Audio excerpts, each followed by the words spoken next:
Hey everybody, good morning. Yalancy Peterson here, Ride with Peterson. Well, it's after Thanksgiving. It is Thursday, November 25th, 2022. The time is 3:17 a.m. I have not been able to sleep. I'm going through my process of what is the first thing I must do to fix this problem. And my problem is what my normal problem is, which is I don't have any money. So before I get into that, I need to set the record straight. When I said that I did not have the support of friends and family, what I should have said was I did not ask for the support of friends and family. I did that intentionally. I did that reflecting on the relationship I have with my friends and family. And I did that recognizing the reality of the impact of my circumstance whenever I ask for help.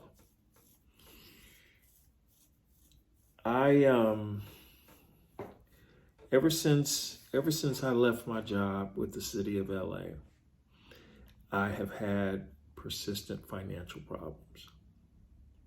It has gone on for a long time.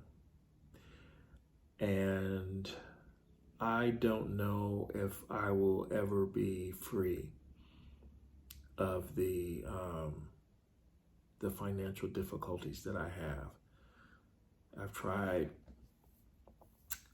everything, but I take one step forward, I end up taking 3 steps backward. I thought I had the solution when I got the job at Allied Universal. It seemed like the perfect fit. I enjoyed my working environment. I enjoyed my coworkers. I enjoyed the responsibilities. I saw upward mobility. The pay was great. If I didn't get paid every week, I got paid every day. Literally, they had this feature where you could do daily pay, and it made a big difference. We had 3 days off every week, but I worked on 2 of those days off. I only needed 1 day off a week. There was always opportunity to go into work early before my shift and to stay a few hours after my shift. Every day I worked, I was doing pretty good. But then one day, I went to my supervisors and I told them I was having some problems. And I would hold on for as long as I could. And then one day, my side went out on me. And it was very painful. I was in agony. So then they took me off my assignment. And they said, hey, we can no longer accommodate you. We need you to go downtown and give them a doctor's note so that they can find another location for you. And then my doctor no longer accepted my insurance plan, and I had to be assigned a new doctor. And then, after all this time waiting to go to see the new doctor, they say, we can't give you a doctor's note. You have to go and see the neurologist. And the neurologist will tell you what your workplace limitations are. And so I'm going through all of this because right now it's just the way it is. But you see, if I had asked my friends and family to help me every time I don't know, ran out of money, it gets a little tired. It really does. Because my friends and my family members, they all work, or they can depend on their income streams. I had my opportunity to have a steady job. I've had that multiple times before I had my stroke. Great insurance, great benefits. Everything was great. But things didn't turn out so great for me. And that's okay. I'm a strong cookie. I can handle it. It's all right. I'm not a tadpole anymore. But I've learned that what I don't want to do is I don't want to be that guy. Every time you see me, every time I call or whatever, I'm like, hey man, could I borrow a couple $100 to, get me over to a payday? Can you spot me for a little bit? Hey, you got any leftovers or whatnot? I can't be that person. I don't want to be that person. At one point I was that person, and it caused problems. So now when my friends and family ask me if I'm doing all right, my response is, I'm thankful. I'm thankful because I know that tomorrow is going to be better than yesterday. I know what I have survived and I'm still hopeful for the future. I'm always going to be hopeful for the future. So when I said that I didn't have the support of friends and family, my sister, she helped me at a time when no one else knew I was going through a problem, because what I didn't know was she was watching these videos. And so she reached out to me. I had lost contact with her for a number of years. And she lived a whole life that I didn't know about. But she caught up with me on these videos, and she was very concerned for me. So she said, what do you need? And I'm like, I'm fine. Everything is okay. She says, no, you're not. You're not okay. I'm watching your videos and I see what's going on and you are not okay. What do you need? And so I thought about it and I said, you know what?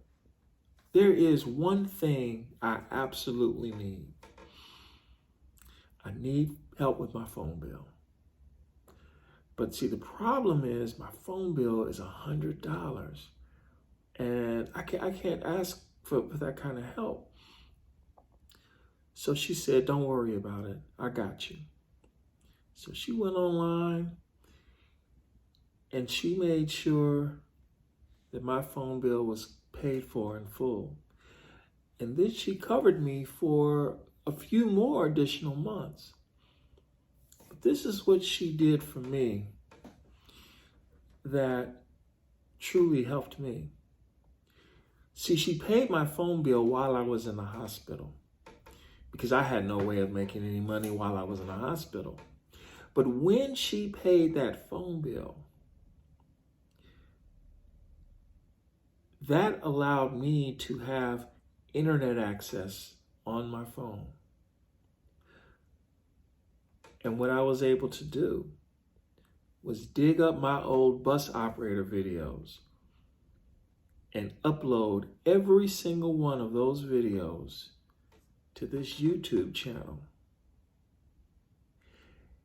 And from there, you all saw those bus operator videos, had a good laugh, but that paid me the money I needed. So when I was discharged from the hospital, I had the money to take care of myself, to pay for the motel rooms when the county could no longer pay for it. And that held me over until I got over to the other hotel that helped me get the unemployment money and the PPP money. And that held me over until I got to the shelter. I got to the shelter. I then got the job. The shelter helped me move into the place I'm in now. So I did what I did because I knew that if I went to my family every month, I need money to pay rent. I need money to buy food. I need money to pay my car insurance. I need money to keep my iCloud on. It's going to be like, what are you doing? I'm going to work every day, putting up with the supervisors and the co-workers and all the crazy stuff, and you're just sitting around twiddling your thumbs. What are you trying to do? So I could not ask friends and family for help because I didn't need that holding over. I didn't need that albatross, that cloud hanging over me while still trying to hold on to those interactions that meant so much to me. So fast forward now. There have been a few people who got mad at my sister when she defended herself, but you didn't know the full story. I made a mistake in just saying that I did not have the support of my friends and family. I did not ask my friends and family for help. My mother, she helped me by making sure that I had a stable address the entire time. So I was able to do little things like keep my driver's license, keep my car registered, keep my car insurance paid, get car insurance, have debit cards, apply for a credit card, so that I had a stable address to continue to live life. My father, he offered me money to get a motel room, but only for a couple of days. And then I told him, what happens after a couple of days? What do I do then? My situation can't be fixed in 2 days. So I told him, I appreciate the help, I do, but no, that money is for you and your wife. That's your retirement money. I need to figure this out on my own. My sister that lives here in LA, I asked her for help. We tried to make that work for what, 3 months? And then when I couldn't pay her the money, her husband got mad, picked up all my stuff, threw it out. My sister and I have now made up. I've tried to make up with my brother-in-law, but hey, he doesn't like me very much. So I'm like, you know what? Just keep my sister happy and we okay. I don't need him to like me.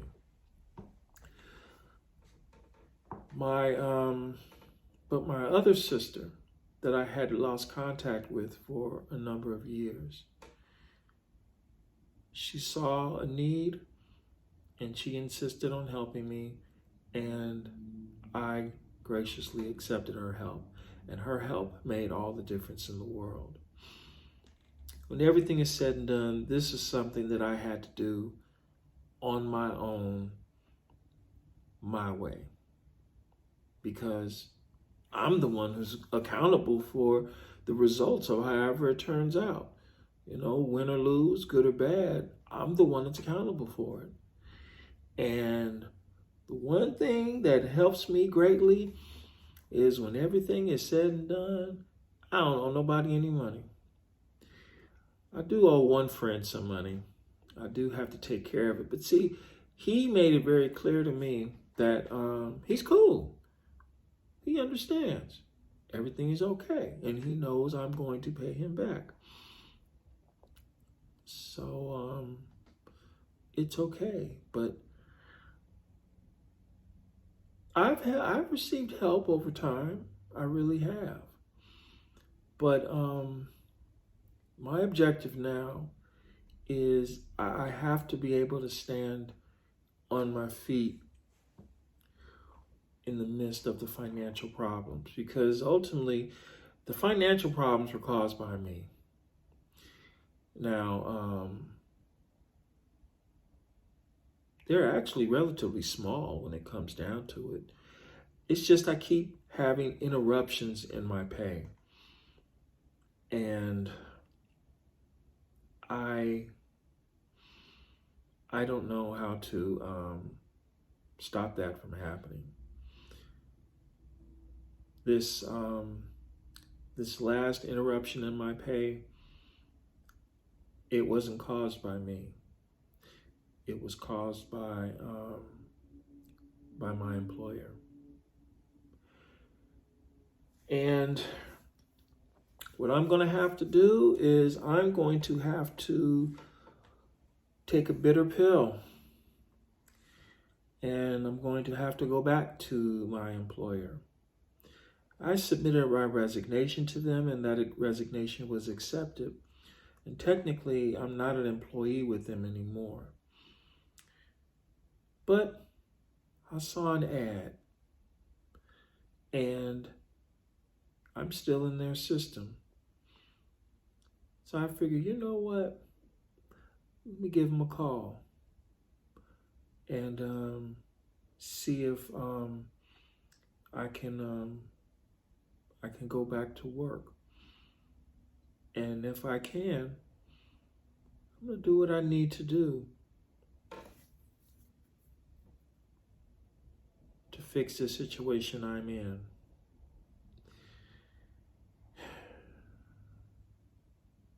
Because I don't see any other choice other than to starve. I mean, considering how much weight I need to lose, you know, maybe I do need to go on a water diet for a couple of months. I gotta drop about 65 pounds. So I won't be starving anytime soon. And if I do starve when it gets back to normal, I'll actually look pretty good. I said, hey, this is the great time to take advantage of that weight loss. Just, say roll with it, go from there. But I still got the other stuff to worry about. Still got the car insurance, still got the electric bill, still got the internet, the natural gas, and of course, got to pay that good old rent. I still have all that stuff to worry about. But it's going to be okay. So to my sister, I apologize to her in this video. The help that she gave me when I was in the hospital, that was exactly what I needed. That helped me get to the point of where I am right now. Her help really did make all the difference in the world. It made a huge difference. And I let her know that. She didn't realize just how much paying that cell phone back then helped me. But it made a profound difference in the outcome of all of that. I can tie me living in this house right now directly to the help that she gave me, directly to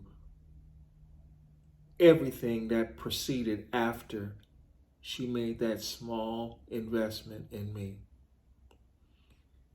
I directly tie it to her, and I say, hey, I'm going to be okay. As we leave 2022 and we move on into 2023,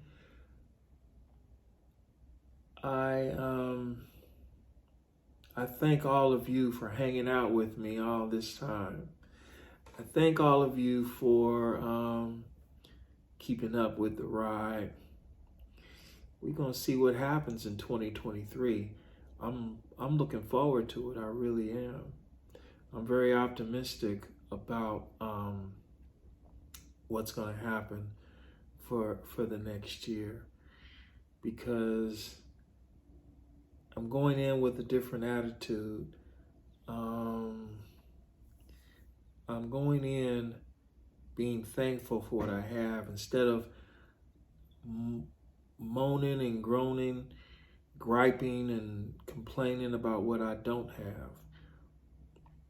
I'm thankful that I have both my big toes. I have both my thumbs, my pinkies, and I can move all of them. Yeah, I got a little pain on my left side, but that's okay. I've been working through it all this time. I'll work through it again. Maybe the government will decide that I'm disabled and I can't work. Maybe the government will come back and say, well, based on our analysis, you're not disabled, you can get a job. I'll worry about that when that happens. But, we'll see. All right, everybody. If I don't catch up with you before New Year's Day, Christmas and New Year's Day, because those are the next two biggies coming up. No, I'm gonna be online. I have to be online. I gotta look. I gotta make $100 a month with this channel. What am I talking about? Y'all gonna see me. I've lost my mind when I say, please, y'all gonna see me in a couple days. Take care, everybody.